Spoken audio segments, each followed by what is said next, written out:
back home and I'm about to go on my first thrifting trip. As I'm doing this, I excuse me, I have to go thrifting and I'm so excited. I'm going to my honey hole, which is this really small thrift store that has lots of books, and so I just wanted to share with y'all what I excuse me, what I take with me on each thrifting trip, because I know for some new resellers or people who's getting into this, like, how do you know what to bring? So I wanted to share that with you. Also, I love that I can go to work without makeup on or anything, because I just finished law school exams and I calculated it. I've gotten 20 hours of sleep in 5 days. So I feel okay looking like this. But anyways, something I always bring is a portable charger. And so you just plug your phone charger into here. It's got a little USB port. And then you can charge your phone, because to scan books, I use this app called FBA Scan. And to do that, I have a wireless Bluetooth scanner. Mine's a KDC 200. And it's great. It's something you should work up to, though. You shouldn't buy it right away because they can normally go for about $200. Yeah, so that's something to work up to and not buy it right away. But if you keep looking for sales, I got mine used for about $70, and it saves me so much time and so much money. So the reason that you need the portable charger is because you can just plug this right in there if it runs out of juice, but it usually lasts a long time. But more importantly, I use it to charge my phone, because when you're scanning things, it uses up a lot of energy, and your phone can die rather quickly. And then the other thing that I always bring are my headphones. I usually put them in. Sometimes I'm not listening to music, but then people won't bother you. I shared this a few months ago, but last time I was around here thrifting, I was at another store and I was scanning books, and they came up and kicked me out because they said they didn't want resellers.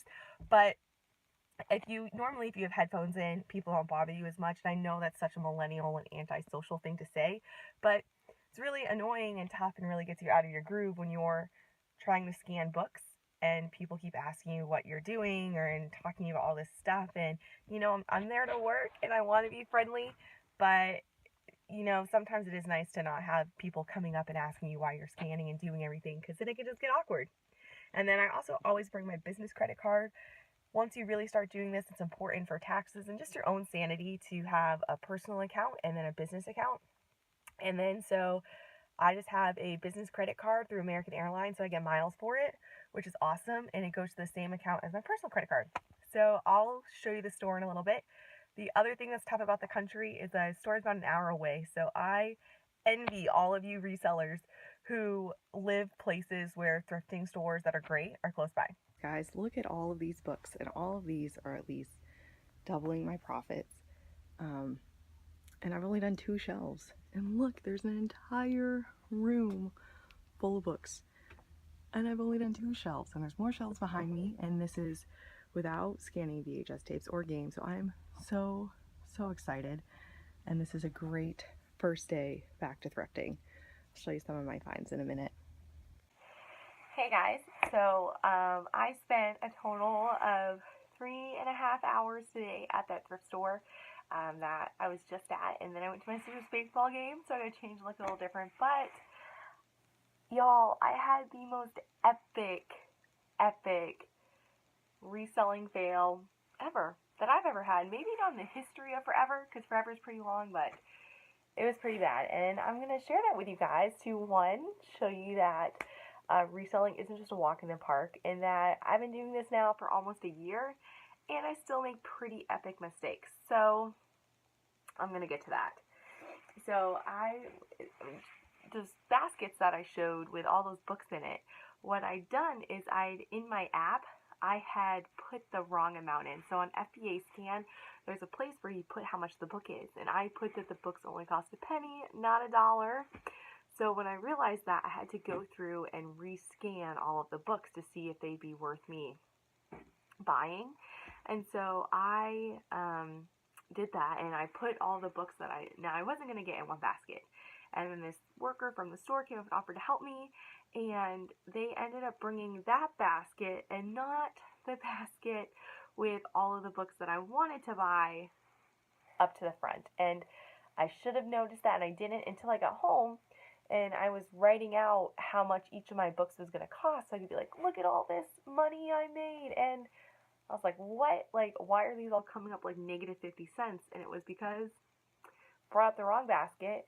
And then I don't have most of the books that I was going to make good money off of. So after spending all of that time in the store for books, I'm only going to profit like 16 bucks. Yeah, it stinks. So this whole stack, these, if you want to see some of the titles, you probably can because they'll all be sold soon, are all the books that I'm going to be profiting $2 plus on because I want to double my money when I buy things. And then this stack of books, I'm so disappointed, guys. There's a few more, but I'm not going to try to pick them up. Are the books that aren't really worth anything, but they're all in like new condition. So what I did was when you sell something on Amazon, it'll when you scan it with your phone, it'll automatically match it to the lowest price as the suggested price. But all it takes is one person dropping their book to say 99 cents. So normally if the book's like $20, but one person listed 99 cents, then everyone's going to start listing it at 99 cents based on the lowest price. So what I did is I went on my computer and I found the similar conditions. So for like new books, even if for the book, if the cheapest price was 99 cents, but a like new book was $9.99, then I just listed mine for $1 less because I know when I buy things for school, I like to get them in like new condition, and I'm willing to pay more for that. I don't want something that's really marked up, and so even if there's a book for 99 cents but it's in acceptable condition, I'll spend sometimes $20 to $40 more to get it in better condition. So I figured some people would want to do that. Some other problems that I ran into, so I use FBA scan, and I was having so many problems with this app. So if you guys know how to fix this, please let me know. What would happen is I'm filming on my phone so I can't show you, but I was in database mode with DB, and you're supposed to be able to scan from that app when you're not connected to the internet because it downloads to the phone, and I paid $40 a month to be able to do this. And the thrift store I was at doesn't have cell service because it's in like a building's basement. And so I would scan a book and then I'd get an error message for 30 seconds, which really adds up, saying I need to connect to the internet. So then I needed to leave my stuff, go outside, connect to the internet, and then come back and get a few scans before it told me to do it again. And FBA scan doesn't have a great customer service you can contact. I called them and I left a message, but by the time they get back to me, I'd already left. So I didn't go through all the books. And then I had another problem where this was telling me that my buffer was full, which I guess what happens with this scanner is it saves everything, so you need to erase its memory, but I didn't figure out that till I got home. So I didn't get to go through all the books, and then I bought the wrong books, but for the first time I did check out the clothing racks at this store, and so I want to show you some of the things that I got. So I have this rule where I don't spend more than $2.50 on an item. I really don't like to spend more than $1 because there's a lot of great 10-cent stores around here, but I'll show you what I got. I haven't used this brand before, but I've seen other resellers called BB. Oh, it's probably going to be in reverse. But it cost me $2, and it's like really silky and cute. And the comps are pretty good. But there is like this stain, so I'm going to try to get it out. If not, I'll just disclose it and do an auction. Because right now, I just want to break even from today. I'm just so disappointed. I got this Charter Club super cute pink vest sweater thing. So from the Charter Club. See it? And I paid $1.50 for it. This was another brand I wasn't familiar with, but it felt really good. Once you start doing it, you can start to know where the feels. I don't know if I'm pronouncing this right, so I'm going to try. It's called Gant. And it's just a nice blue sweater. I think it's a woman's because of the V-neck. But some the comps I was running was mostly for guys. That's the other important thing too, is always have your phone with you, and if you don't know a brand, search it, and make sure you search though for sold listings.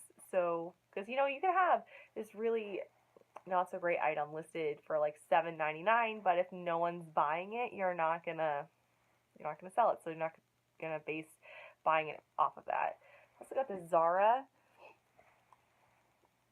black cardigan. Zara was a brand that I hadn't heard of until I came to New York City, but a lot of people like it here. J. Crew I don't normally like, but if it's really cheap, I'll buy it. This is I liked the beading on the front. It's a black blouse. So the great thing about J. Crew is on the tag on the inside, it normally has like a style number and then a season, and you can look that up, but it normally pulls up pictures, and then I know what it was originally worth, what it was going for, what season it was. But the number for this pulls up shorts. That's not shorts. And then lastly, for $2.50, this is from Banana Republic. I got this just casual teal. Teal's one of my favorite colors, so I usually buy it. Tops, but it's got this cool zipper thing on the back. So I'm probably going to list this for maybe $17.99 with free shipping, and see how it goes. But it's large, and so larger things, especially stylish ones like this, you can tend to get more for.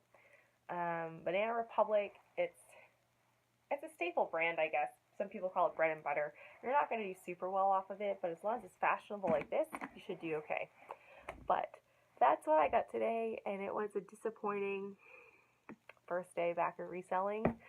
I just try to be as honest as I can about the highs and the lows, and you know, I've been looking forward to this for a really long time, and it's just disappointing that today was a flop. But the lesson that can be learned is to just, you know, always double check everything. If I would have just double checked that I put in the right price, you know, $1 instead of a cent, I wouldn't have created the two baskets.